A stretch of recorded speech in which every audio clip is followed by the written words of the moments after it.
There was an ancient Hindu master who was tired of his student complaining. So he told his student to go get a bunch of salt. And the student went and got the salt, and the master said, okay, I want you to take a handful of salt and put it in this glass of water. Stir it up. He did. He goes, now I want you to drink the water. And the student said, oh, he drank it, and the master said, how did that taste? And he said, bitter, and he spat it out. He goes, okay, now I want you to take that same handful, that same amount of salt, and we're going to go put it in the lake. And so they walk over to the lake. The student puts the salt into the lake, stirs it up with his finger, and the master says, now I want you to take a drink from the lake. He takes a drink, and the master says, how did that taste? And he said, it tasted fresh. And the master said, see, this is what I'm trying to share with you, that you want to be a lake, not a glass. That we all have challenges in life. We all have difficulties in life. We can't get through life without them. And the difficulty, the challenge is the salt. But the container that we have that salt in is what's going to make the difference. We're too small sometimes. When we complain about our difficulties, complain about our challenges, we're like the glass. It's bitter. And instead, we want to expand our perceptions, expand our perspectives, and see things from another point of view, and then the water tastes fresh. The salt is not as bitter because it's a bigger container.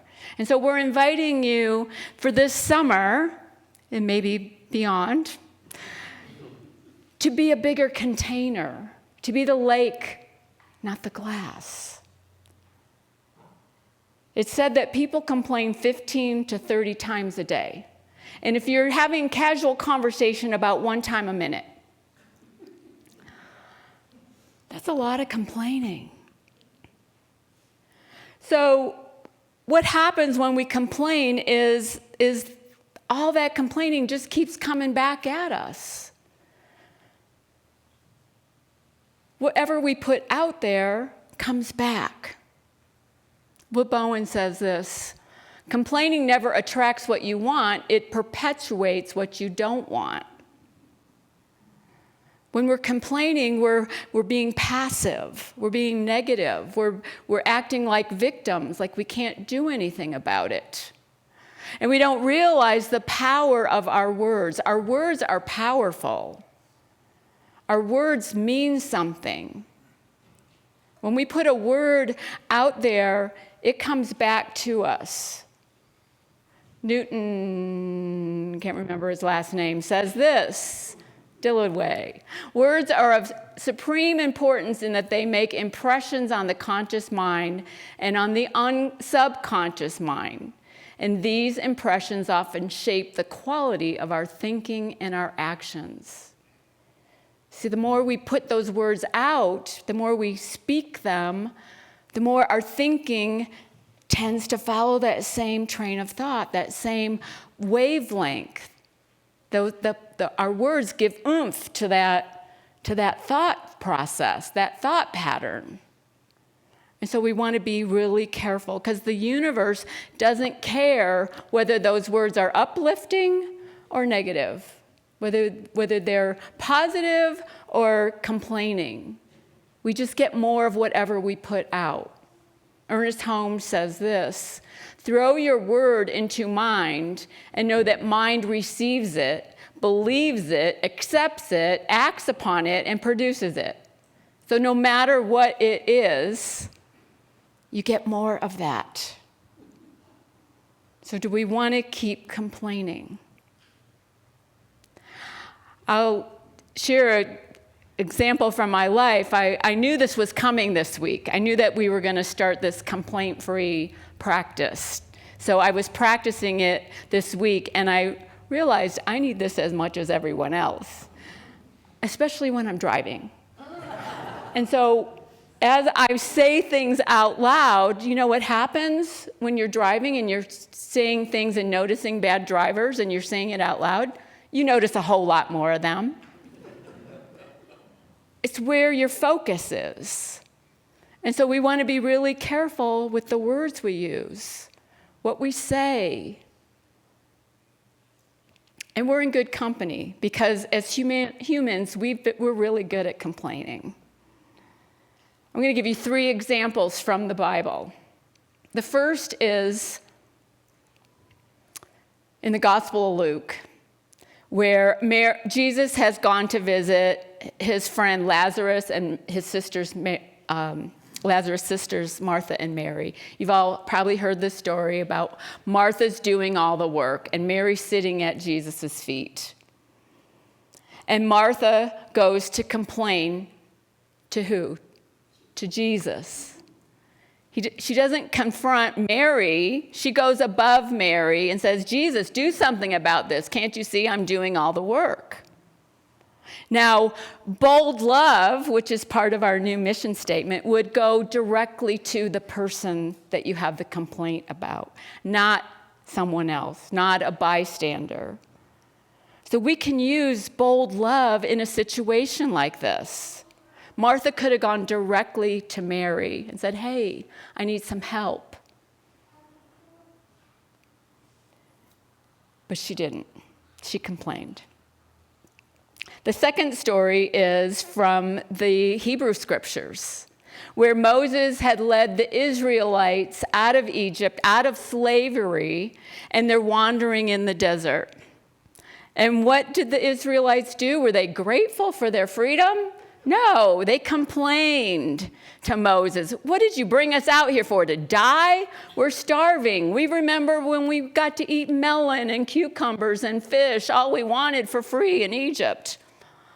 Do they not remember that they were slaves?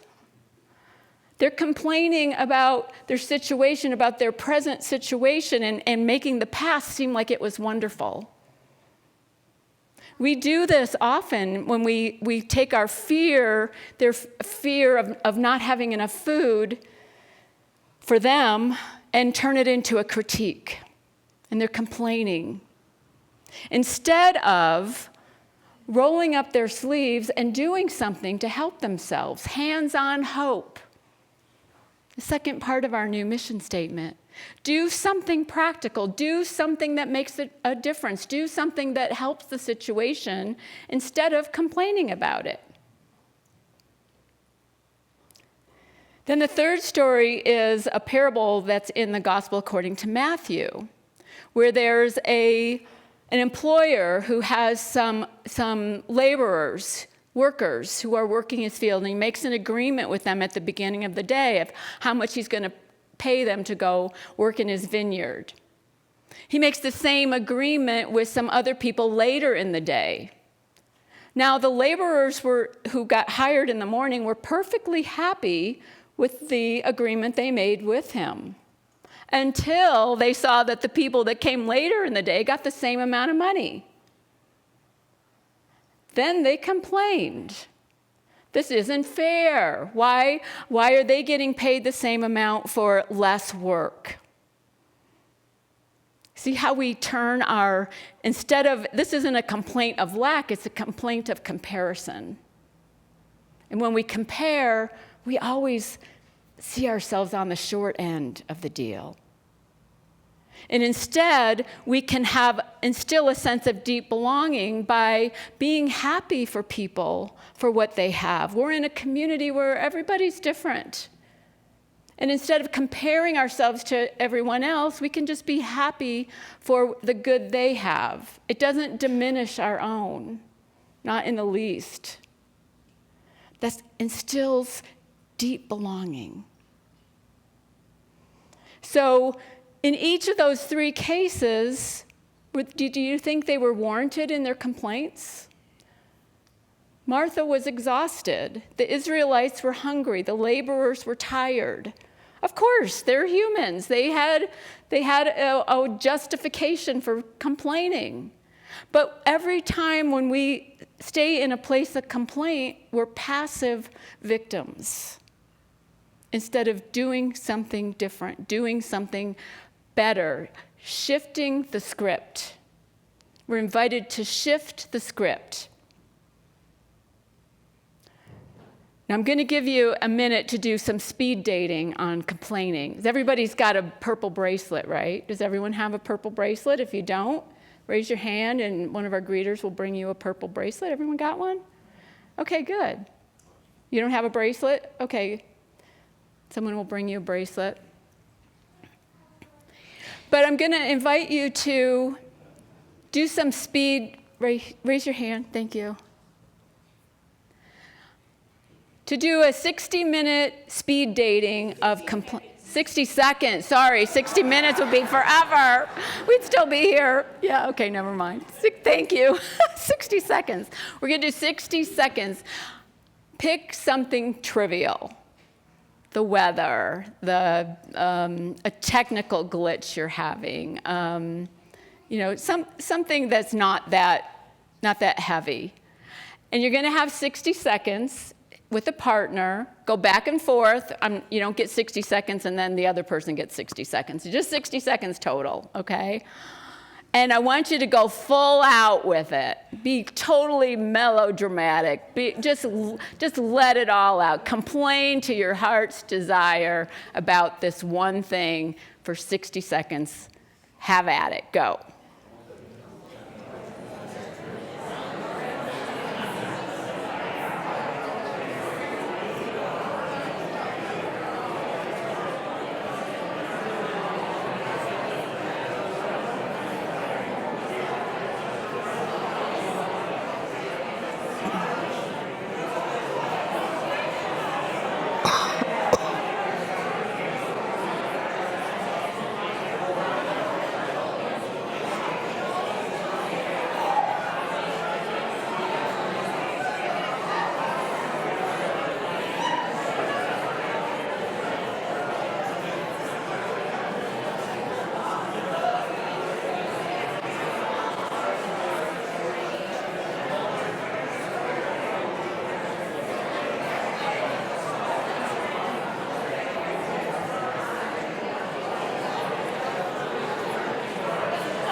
Okay, let's stop.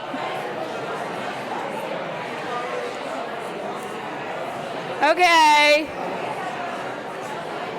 Okay, everybody. Wow, you got a lot more to complain about than first service people did.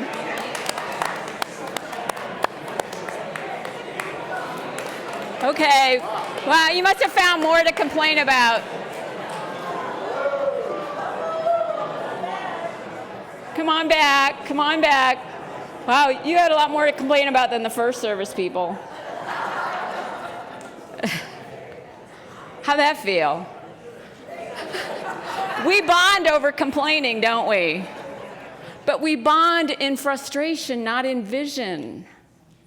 It's not the best place to bond. Some of you are still you still feeling it? Yeah, I know. I could tell that it's pretty charged up here. I'm going to give you an opportunity shortly to shift the script. We're going to use our mission statement, bold love, hands-on hope, deep belonging, to shift the script. I'll give you an example just a simple example from my own experience. Every Sunday, I go in the ladies' room, and I lean against the counter, and I get all wet right here. Right? Some of you know what I'm talking about. And there have been times where nobody else has been in the bathroom, and I've said a few things out loud, not proud of. Bold love, now I don't know who did it, so there's no person to go to directly, but bold love would expand the perspective. Okay, they're not aware. I can look at it from this point of view. They're not aware they're leaving the counter wet for other people. Maybe they have young kids and they were in a hurry. Maybe the kids did it.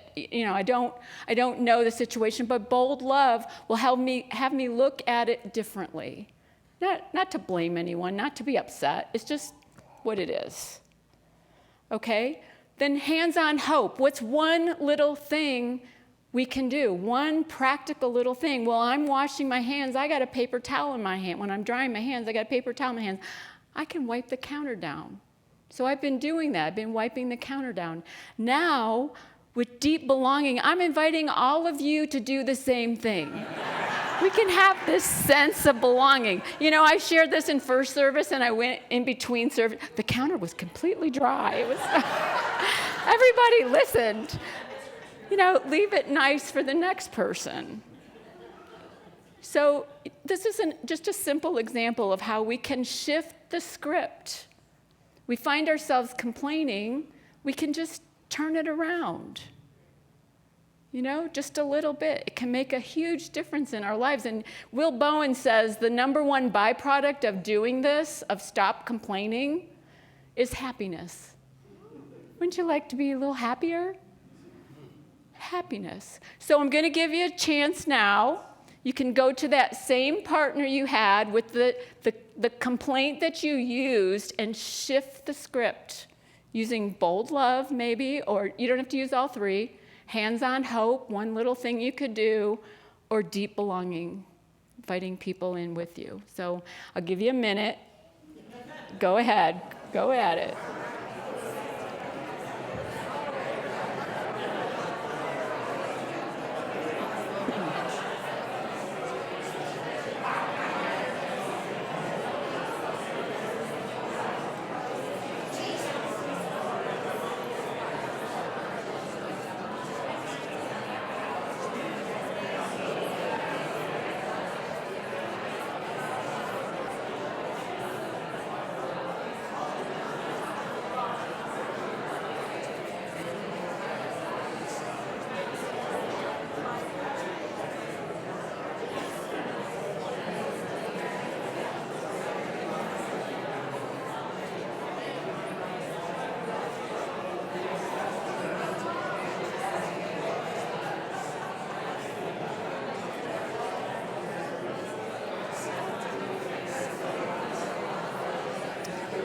Okay, time.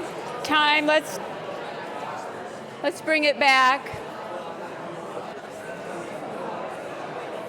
Let's bring it on back. You can continue in Fellowship Hall or Foss Hall afterwards. Did that feel better? Feels better. Maybe not in the moment, I don't know, but keep working at it, keep practicing, and we're going to give you an opportunity now. A few months ago, staff and I were talking about this, and we decided that we were going to try this practice over the summer using this book by Will Bowen. He is a minister in Missouri. He first wrote it. It was first printed in 2007, A Complaint-Free World. And here's the practice. Everybody has a purple wristband. So you put it on your left wrist, and for 21 consecutive days, go complaint-free. 21 consecutive days. They say it takes 21 days to form a new habit. Now, every time you complain or gossip, and now, let me explain, because some people were asking between services from first service. A complaint is not a statement of fact. It's the way you say it. It's the energy, the charge you have behind it. Like saying, it's hot outside is a statement of fact. It's so hot is a complaint. So you get the difference. It's in how you say it. It's the energy you put. So a complaint or gossip, every time you complain or gossip, you're going to take your wristband off and put it on the other arm. Some people will be on day one for a long time. And that's okay. There's no shame in this. We're breaking a bad habit. Think of the bracelet as an awareness tool. It's just an awareness tool that we want to change the words we share, the words we use, the conversations we have. As a community, I think this is a beautiful practice for all of us to do together. if you're up for the challenge. Now, it could take some time, and that's okay. That's okay, I'm doing it with you. Second thing is, what is the second thing? Oh, remember what day you're on. Remember the day you're on. Because, if you don't know what day you're on, you're not taking it seriously. Because if you get to day 8 or day 15 or day 20, and you don't remember that, okay, you got to remember that. Remember what day you're on. Take it seriously. It does work. I did this before in my church in Michigan before Kevin and I moved here. They did it there. And it does make a difference. And you get out of the habit of, I'm doing it again. That was a long time ago. And so if you've done it before, that's okay. We all need a little help in reminders, in practice. So practice takes practice, takes time. Okay, and then, so switch your band every time you complain or gossip. Remember what day you're on. And third is, don't be a bracelet cop. Meaning, this is between you and you. If you hear someone else complain and you don't see them move their bracelet, let it go. Move your own. If you're going to say something out loud, you move your own bracelet. This is not between you and anyone else. Let them decide when they're going to move their bracelet. Now, the exception might be if you have kids, and the kids are all doing this too. They're all getting bracelets downstairs today, and so, we train our kids, and we train them by example, so we can show them how we're doing it for ourselves, and if maybe they need a gentle reminder, not, oh, I heard a complaint. No, was that a complaint, or was that a statement of fact? You can help your kids with this too. So let it be a fun thing. Let it be a family thing. Let it be something that you get to day 10 and you have a reward or something. It can be whatever you want it to be for your family. But it's a really great practice. Will was talking about in the book that the first, he was going to speak somewhere, and somebody says, who's the next speaker? It was a whole group of speakers. It was a conference, and he overheard someone saying, oh, some guy on positivity. And so he said, what positive means, like the origin of the word is present. Negative is absent or missing. And so we want to be present to the words we're using. Be in the present moment. Be mindful of the words you're using. Will says this, to be positive is to take what's present and do the best you can with it rather than to complain and dwell upon what's missing. So I'm inviting you to do this challenge. It can make a big difference in your life. It can make a big difference in our community if we're all doing this work together. We can feel a sense of deep belonging that we're all doing this work together. He says in the chapter, there's 4 parts to this book, and we have a few of them. Did I even show you? We'll do 4 talks on this book this summer. They're not consecutive weeks, but they're on 4 different ways of becoming competent in anything. They say the first step is unconscious incompetence. That's where we are. We're unconsciously incompetent. That's okay, because when you're unconsciously incompetent, it just means you don't know what you don't know. You don't know how many times you complain. Like if you think about the last 24 hours, how many times do you think you complained? Do you know? If I asked you how many of you are chronic complainers, I'm not going to ask you to raise your hand. But would you be raising your hand if I did? It's just something to be aware of. So most of us don't know. Most of us have no clue if we're at the 15 complaints a day or the 30 complaints a day or more. We just don't know because we're unconsciously incompetent. There's nothing wrong with that. It's the starting point. So Will says this about that. In unconscious incompetence, you are pure potential, ready to create great things for yourself. You want great things, right? You want great things in your life. And so this is the first step. If we're willing to do this and then work through the next 3 steps, and we'll get to them. This is the first one.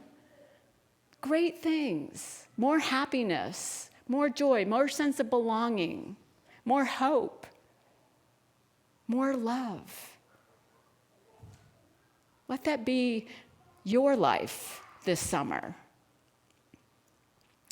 Will talks about in the book that he wanted, when he was getting to the 6 millionth bracelet, he wanted to be able to give the 6 millionth bracelet to Maya Angelou. Because he uses Maya's quote in the beginning of the book. It says, if you don't like something, change it. If you can't change it, change your attitude. Don't complain. And so that was the premise for the whole book. And so he wanted to give her that bracelet. And when he finally met her and was able to give her that bracelet, he asked her, what would it be like? His goal is that we reach 1% of the population, 80 million people. If 80 million people were practicing this, what would the world be like? How different would it be? Most people don't practice this. He's at the third printing of the book in 2024, they had 15 million. So we got a few to go, only 65 million. But we can start. We can start. And he says, complaining is like bad breath. You notice it when it comes out of someone else's mouth, but not our own. Anyway, when he asked Maya, how would the world be different? This is some of what she said. What would happen? I'll tell you one thing. I think war would be laughed out of the room. I think the very word, war. If someone said war, you mean I'm supposed to kill somebody simply because he doesn't agree with me? I don't think so. Just imagine people would speak more kindly to each other. Courtesy would be invited back into the living room and into the bedroom and into the children's room and into the kitchen. If 1% of our world was complaint-free, we would care more about the children and realize that every child is our child. The black one and the white one, the pretty one and the plain one, the Asian and the Muslim and the Japanese and the Jewish, everyone is our child. If we were just 1% complaint-free, we would stop blaming others for our mistakes and hating them because in our minds they caused the mistake. Just imagine if we laughed more frequently, if we had the unmitigated courage to touch each other, it would be just the beginning of paradise now. We can start this here and make this community paradise now. So let's do this. Let's do this. Namaste.